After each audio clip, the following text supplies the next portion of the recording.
And when I started to see that there was another mind within me that was able to tell my ego, it's time to stand still now and really figure out who you are. My ego was like, who's this? Who's this?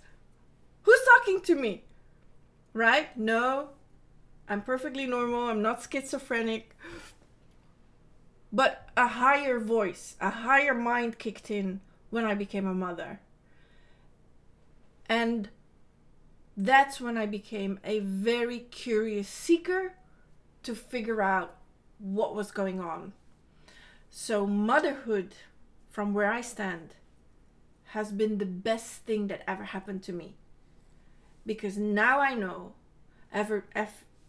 because I've been through the whole trajectory now, I understand that motherhood was the gateway to my higher self. Because when you become a mother, guess what?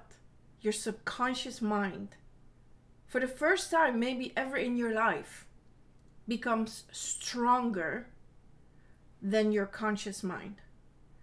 For the first time, your body, which in the Fabulous One philosophy is the subconscious mind, is going to say, no, you shall not pass.